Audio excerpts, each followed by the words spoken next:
Okay, and that's that really. While that was sort of, I was focusing on the bones part of it. Actually, that illustrates very neatly the final chapter as well, which starts to bring those things back together and starts to talk about those individual community stories and what they're using cemeteries for, and how and what we can learn from all of this information. And that final chapter, chapter 6,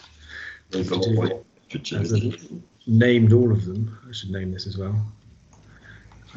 Is called Early Anglo-Saxon Community. So there you go. Right, so if I end the screen share, I can navigate through it as needed if you've got questions. So that's the sort of the book in a nutshell in its structure. But obviously there's details that I haven't spoken about, for example, the statistics or other things that we use. And we're trying to use, or I try to use multiple different methods to approach this. So we've got stature and skeletal trauma and spatial statistics and understanding chronology and all of those things coming together. And quite a lot of the slow progress. It took me over 10 years to write this book. It feels like slow progress when you say that, but it didn't feel like it when it was going on. We had to sort of reinvent some of these methods, like spatial statistics, was something that we put together. Michelle Weinhold and I came up with a few years ago as a way of looking at clusters and identifying them using a combination of Ripley's K, which is a spatial statistics, a sort of spatial equation that can look at proximity, and kernel density analysis, where once that's giving you a number, you can then draw the little circles, as you've seen on these illustrations, around it at that number, and you can see what's close and what's far away. And then when you start to overlay onto that the other information we've got, so the types of artifacts or skeletal trauma or the chronologies, that's when the narrative starts to come. That's where you start to see the organisation of the space taking out place. And really what I'm doing with this book that is different, I think, is exactly that. It's multiple combinations to arrive at patterns, as opposed to where are all the weapons, where's all the trauma, where are all the women, where are all the men. You can't look at the cemetery as a whole entity. You have to take different parts of it and start to look at it in multiple different layers. So that's really the purpose and the drive behind this, is the sort of depth of contextual knowledge that you need to be able to actually start to draw patterns out in these sites. Especially, I think the holistic approach is very good in terms of breaking this assumption that people who sort of aren't involved in archaeology might have, that, for example, weapon burials are associated with people who used weapons, or things like this. Whereas in reality, I think you gave an example. I can't remember what it was. Was it a skater or something like that, where someone might have a piece of material culture in their grave just because they enjoyed that thing, or because there was some social convention that led to them having that thing in their grave, without any need for them to have actually used it in their life. Which I think Appledown is a good example of that, isn't it? Because the people who tend to have done less or have less skeletal trauma are the ones that are more likely to have weapons, aren't they? Yeah, absolutely. I mean, maybe weapon use may not lead to skeletal trauma, of course. There's a lot of ritualization in combat. So, and it may be that skeletal trauma of that type is less frequent amongst weapon users. We just don't know that. But that's exactly right. So the skater example, which you start off the book with an analogy, it's sort of work from a sociologist who I admire quite a lot, Jenny Hockey, and she did a big project on shoes.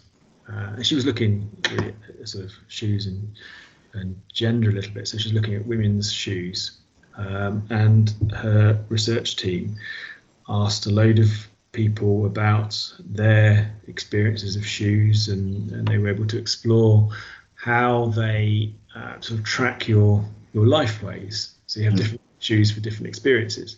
So, for example, one of the things they drew out there was kitten heels, those little heels that you sometimes find on women's shoes, seem to sort of mark a rite of passage, a coming to womanhood, the point where you can stop wearing childish shoes and start dressing like a woman, and then advance towards other types of more adult types of shoes. It seems to very much mark in people's descriptions of what they wear a point of transition in their lives. And so the material culture of a shoe is very important, not just as an item of display, but also as something that is associated with the body and its development and with life course and that sort of stuff.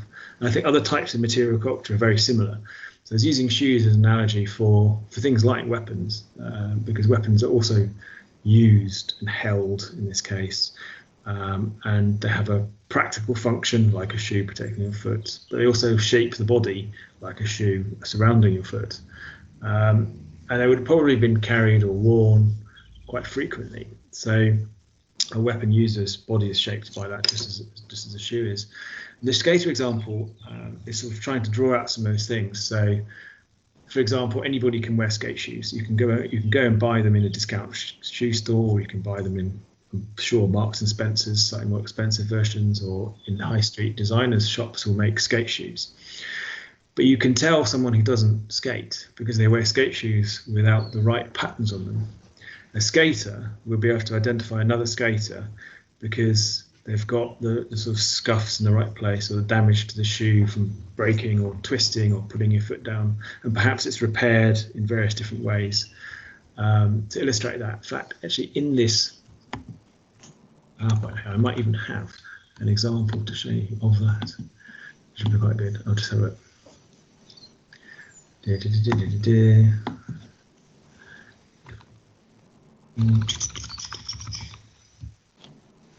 it's sort of what you can get away with and what you can't get away with as much as anything else, and how you identify groups, different attitudes towards material culture. So all the way to the beginning. So the computer's being really slow. It doesn't help that the PowerPoint I'm supporting this discussion with is 63 slides long. As you're familiar with my lectures, Simon. I am indeed. I am. I wish I'd considered shoes in this much depth when we were doing Ribchester. That would have made it a lot more bearable. Okay. Did it need to be born? Did it? Sorry. Did you need to bear it? Did you? No. It's just all those. There's another hobnail. There's another hobnail. But you did talk a lot about shoes at Ribchester, and it did. The kind of considering the anthropology of it, even though I didn't know much about it and still don't know much about it, it made it a lot more interesting just to pick away. Yeah. Okay. So it's not that one. No, it's not that. It's not that PowerPoint. I could look for it if you like, but it might take a while to find. No, I can superimpose things later if. It's just a picture of shoes. I think part of the problem, and why the way I'm shying away from showing some images, is that it's copyright issue, isn't there? I see. So I'm showing only images that I've made. Really, I'm trying to do that. Anyway, so back to shoes.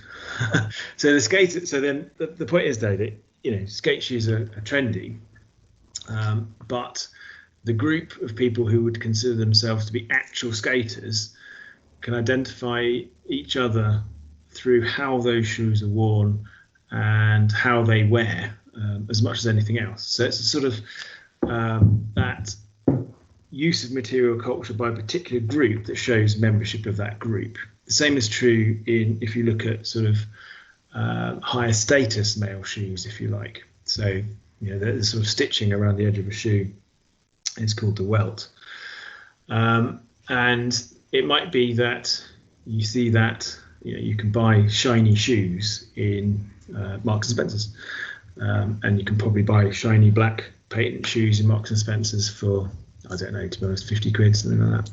Okay, which is quite a lot of money for a pair of shoes you might only wear very occasionally. Shiny black patent shoes for men. When was the last time you wore a pair of shiny black shoes, Simon? A very long time ago. Right. Okay. Maybe school graduation or something. Yeah, something like that. Okay, exactly. So they're something that's only worn at very special occasions. So they're sort of becoming almost ritual shoes. They're hardly worn for work anymore. The brown shoe tends to be more popular if you wear a suit in an office. But you can tell the difference between the man in the office that has a brown pair of shoes with, which is bought from somewhere like Marks and Spencer's, where the sole is glued together. Yeah. Than you can from a very expensive pair that you might have bought from I don't know, a London shoe shop for several £100s, where you can take the sole off by unstitching it and replace it, and thus they have a much longer life. And they wear in a different way, and you can wear them over 20 or 30 years, and they just have a completely different look to them as a result. So you can tell an expensive pair of shoes.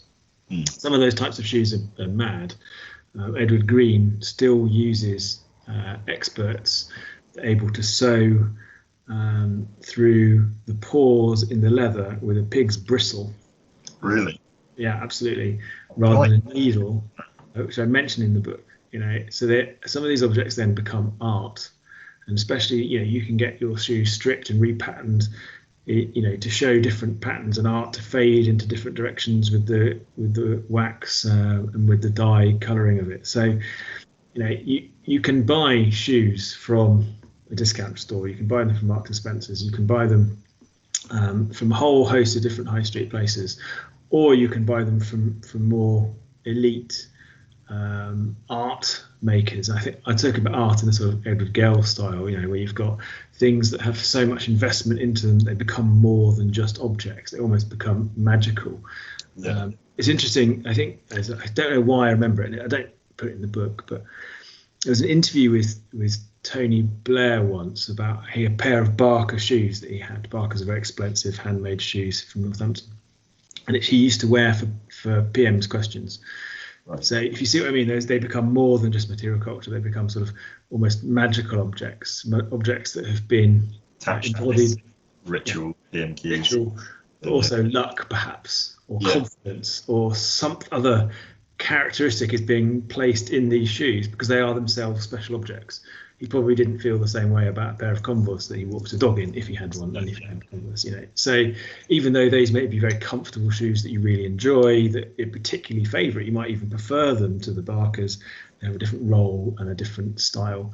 So in that case, shoes is a really nice analogy for material culture, and sort of trying to use that as an example of how we should start to think about the types of objects that we find in Anglo-Saxon graves, as particularly weapons, just because of the way that they also change the body and change with use in the same way that a shoe does.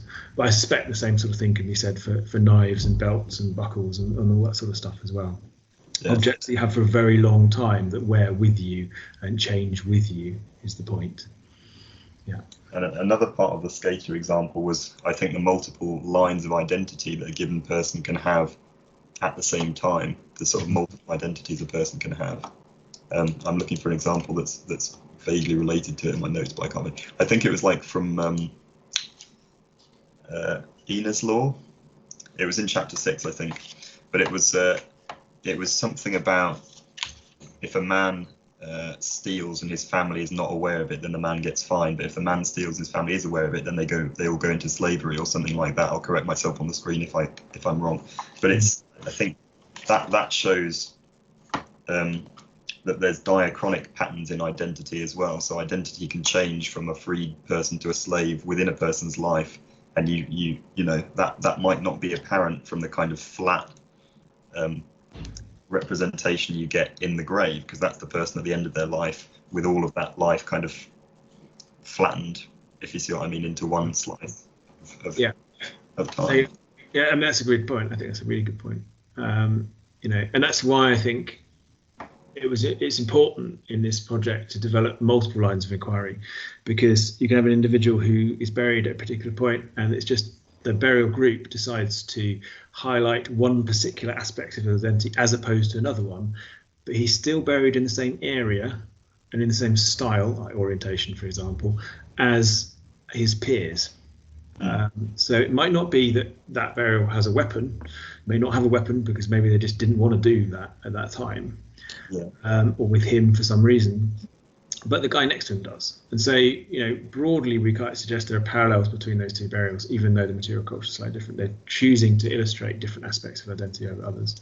And you can see that in a bigger chronology, can't you? So by the time we get into the late 7th century, weapon burials become less popular and they start to decline.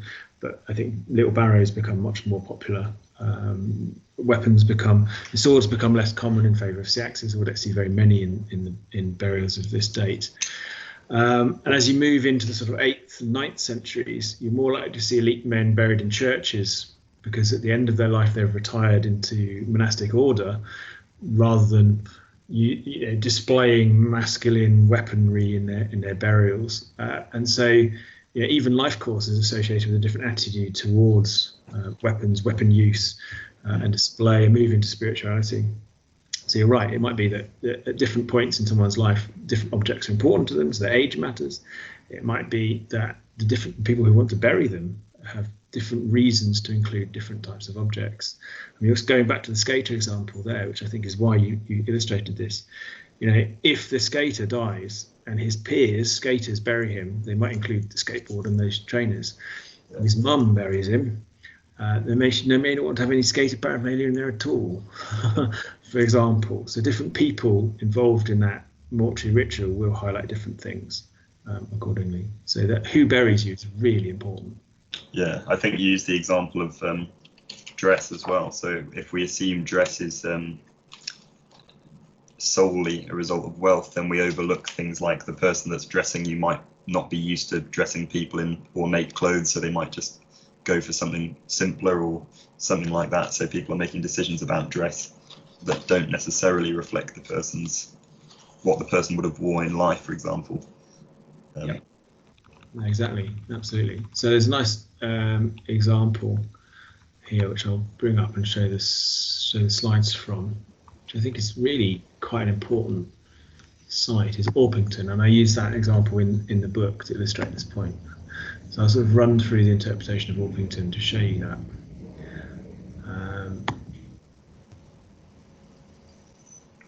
Okay, so you should now see Orpington on the screen. Yeah.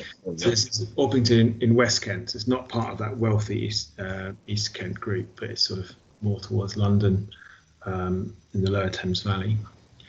Orpington, excavated in the 60s and 70s, smaller cemetery, about 84 graves, and then it's got individuals, inhumations and individual cremations. That's the overall slide. When Vera Everton excavated it, she identified all these weapon burials, and because she was the generation she came from, and for her, men, and especially important men, had been officers in the army, she decided to try and interpret the slightly different styles of weapon burial in Orpington as different ranks of a military group. So this illustration here shows all the artifacts in the burial. We don't have very many brooches from Orpington. It's a very male-centric cemetery. The multiple weapon burials are all illustrated on the right here, and you can see those illustrated red. So these are our multiple weapon burials, and they all seem therefore to be in this little central group, not that dissimilar to Appledown actually. And we've got the dots are cremations, and the yellow children, so weapon burials centred into this dense area of burials next to cremations, next to children, very similar to Appledown in that narrative, which is quite good fun. On the edges of the site, we have the sort of women with artifacts, and we have the single weapons, so you can see those in the light, in sort of pink colour here, and the single weapon burials on the edges. So there's a very specific ritual taking place in there, which is fun. Chronologically, it doesn't make a lot of sense. So there's our weapons and our children, and our cremations highlighted. I wanted to just sort of illustrate how those weapons and those children burials sort of correspond with this individual here, who's buried in a slightly different orientation to the rest on that sort of north-south orientation. They seem to snake around him, they envelope him. It's a male burial, so maybe we can see a little earth mound, a little barrow over the top of him. They snake around deliberately, not sort of interacting with that burial, but separated from it. So it looks like very clear evidence of that space. Chronologically, there can't be, as Everson suggested, different ranks of an Anglo-Saxon invading military who've all buried in one place, because they are from different points. So we've got our early ones in pink, we've got our middle ones. I think it's the early ones in pink, and then we've got the slightly middle pink here, our middle 6th century and our later 6th century in red. So they do snake around that hypothetical earth mound, that barrow. And what's really important is that male at the center of the narrative that everybody else snakes around and has weapons, and the children focus on and the cremations focus on, doesn't have any artifacts at all. Right. No weapons, none of those things. And yet he is almost certainly the sort of key ancestor that anchors the narrative that this community, this group of people want to tell in their mortuary ritual. He is the sort of, if you like, the founder. I don't like founder graves, and I'm quite clear about that in the book, but he's the sort of the founding figure in this narrative, not the earliest grave in the cemetery, but the sort of key anchor point in that narrative. Now, and that's something you sort of talked about to me earlier on, is we don't know how the narrative changed. We just know that he was important within that narrative, and that it remained important for the whole site, the whole length of this site. It wasn't abandoned and a different burial group appeared somewhere else, obviously within the limits of what's been excavated. So it might be that by the time we get into the late 6th century, sort of 300 years or so, or 150 years after he's buried, we don't know, 3 generations, we don't know whether they're telling a story about him being buried with the same sorts of stuff. Maybe that they're talking about him being buried with a sword when he wasn't. You can rewrite that description. You can rewrite the story about how he was buried and what he was buried with if it's important. But the fact that he's important, it matters. Okay. So that narrative can change from generation to generation, but it's the location in this case that was most significant. Yeah, I like that example very much. Like the kind of reinterpretation over the generations thing. It might be because all those men with weapons might well be saying, "Well, we're buried with weapons. He was probably buried with weapons." So they might be, they could even say he's under a barrow. He was buried in a boat. We don't know. We can never tell. But those stories, you can have almost any story you like. Once he's buried, once he's in the mound, once people start to go around him. There's no reanalysis of that. You can almost imagine the myth of this character becoming more stronger and grander as time goes on, as the 3rd generation start to bury their dead, until it becomes completely meaningless, until the next generation come along and go, well, I don't know who this guy was. Being buried in a boat under a barrow doesn't matter to me anymore. And then a new burial form starts in a new cemetery or in a separate space completely. And that's really the break, I think, that takes place in some sites in the sort of late 6th, 7th century, is that sort of rejection of these earlier spaces, because the narrative has become so specific to a chronological group that it no longer matters to the next generation. And that that doesn't show any nationwide trends, but it's more on a local level that these things kind of diverge, these cemeteries diverge from each other and get reanalyzed and get put aside.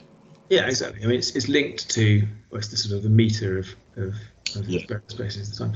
But you can see the trend across the whole spectrum.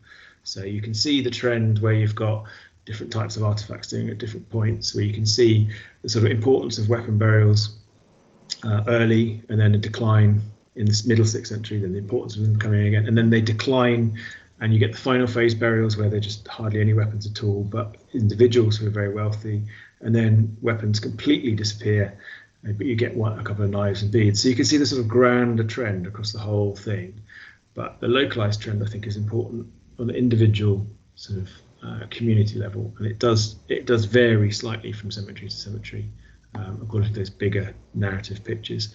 We're still drawing on the sort of portfolio of early Anglo-Saxon burial technologies and using those in different ways locally.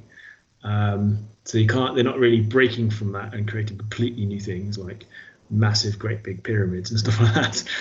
But they are telling the same stories, just using different technologies, different ways. And sometimes a generation goes, well, I'm going to do it in a slightly different way. I was over at that community over there, and they did something slightly differently. So we want to do that, maybe.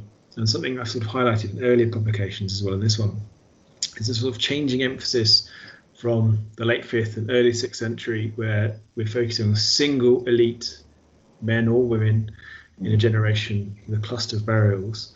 And by the time you get into the late 6th or the 7th century, the emphasis is on multiple individuals from the generation. So you might get multiple weapon burials, multiple boat burials, multiple burials under barrows. And so I think what's really happening is that you're seeing the rise of a small number of wealthier or more elaborate, more aesthetically important burials, as individuals within the elite family are starting to express their own identity, whereas previously it was enough for them to be a member of a particular household. In this generation now, the fact that I'm a member of this family is what's important, and that's what gives me status within the broader landscape within which I live, the social landscape and the political landscape. Okay, and they're using that and they're manifesting that in the burials of their brothers and sisters and fathers and daughters. Okay, so we start to see the rise of the elite Anglo-Saxon family at the same time as you really start to see that early kingdom formation. Being a member of elite family is what matters now, not being a member of a particular household. I think you go just before we might finish soon, as it's now it's quite long, but just before we do, you talked at one, I think towards the end of the book, about households not necessarily just being a matter of people who are genetically related to each other. The household might have included at various times slaves, people who worked for the family and things like that, unless I've misinterpreted that. So do you think the idea of an elite family is necessarily a generational genetic, obviously they wouldn't have recognized genetics, but that kind of thing, or do you think it might have been more of a socio-political thing, that people could be part of a particular household without necessarily being related genetically to? Well, I think you can be a member of a family without being related genetically. That's true. And what I want to highlight really with that was the difference between biological and fictive kinship, which are quite important parts of the sort of socio-anthropological and sociological discussion of kinship in sort of modern contexts, both contemporary and in societies that are less familiar to us. And I think there's definitely a move in biological anthropology and in ancient DNA to start using those methods to look at biological kinship. So who is directly related to each other, and it is important. It's really important. But you can have someone who is your relative who you don't know is your relative.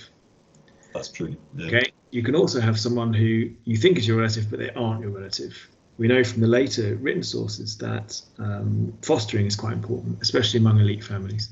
So sending your son to the king's household for his youth and to study and to make connections is absolutely central to how people reproduced and perpetuated power and relationships.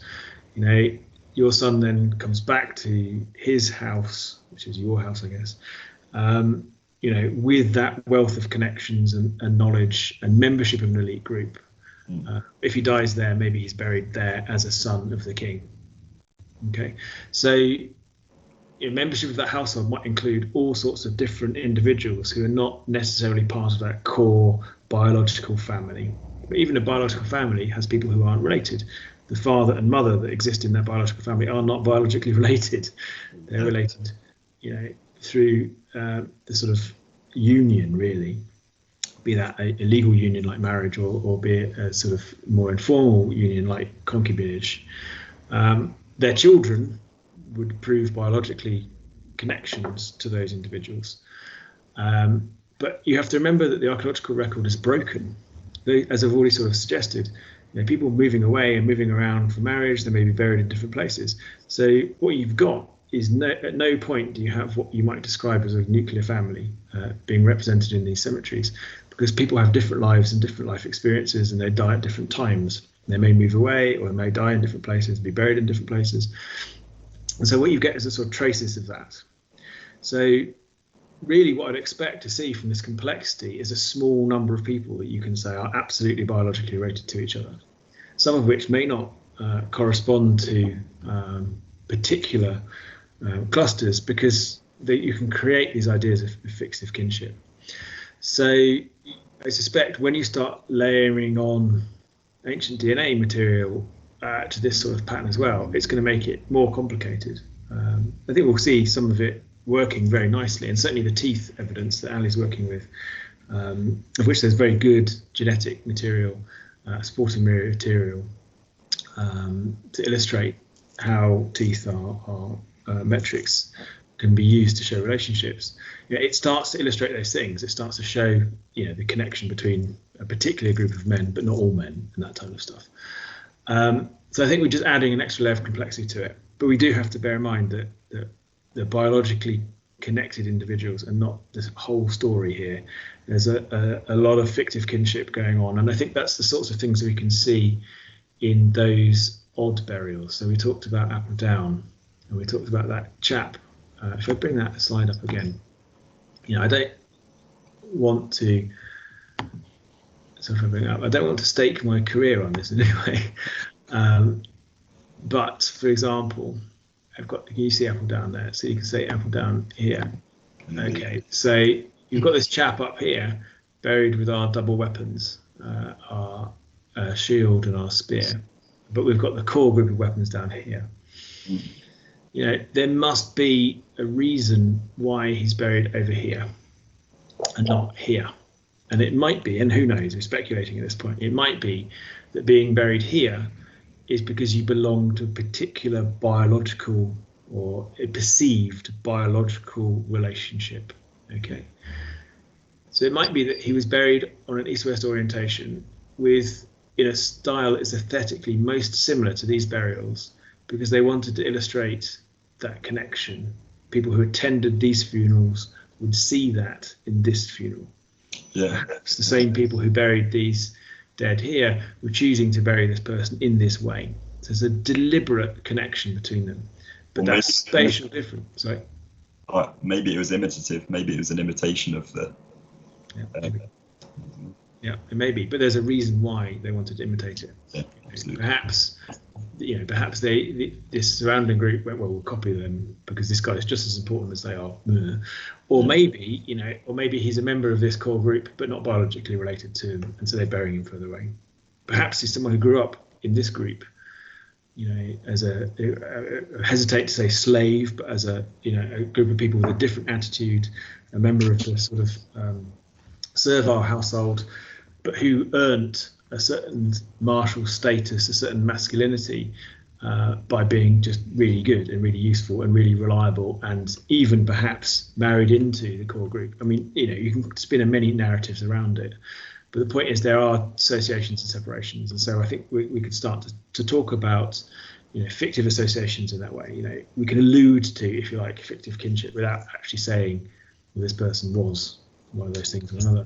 And those are the patterns I think that we can see. We may never be able to put words on exactly what those relationships are, but you can definitely see the sort of complexity and the sort of social texture that underpins these different styles of burials and the decisions that go into making them. And it's those decisions, I think, that's important, not necessarily any individual strand of evidence like DNA or artifacts or space or things. It's that combination that matters. Okay. I think that really comes together nicely in the last chapter when you sort of go more into the literature and stuff, and it becomes kind of, you start to attach names to these things and you start to attach legal codes to these things, and it's like, although obviously that no amount of literature that we have is going to go into all the detail of individual communities. It's nice to, it's why I prefer it to the Iron Age, I think, because there is literature to guide us and to sort of give colour to it, I suppose.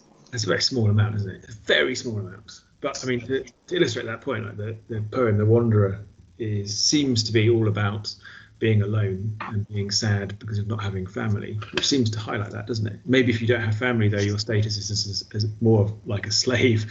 Maybe you'll depend on your family for status. So it may not be loneliness, it may be something else that he's actually talking about there. So I think we have to be slightly careful in the interpretation of them, but it just does underpin the importance of that membership of a household and that family in things like that. The Wanderer comes to us in later sources, but almost certainly has, the problems in it are very much those sort of later, early or Middle Saxon problems, which is fun.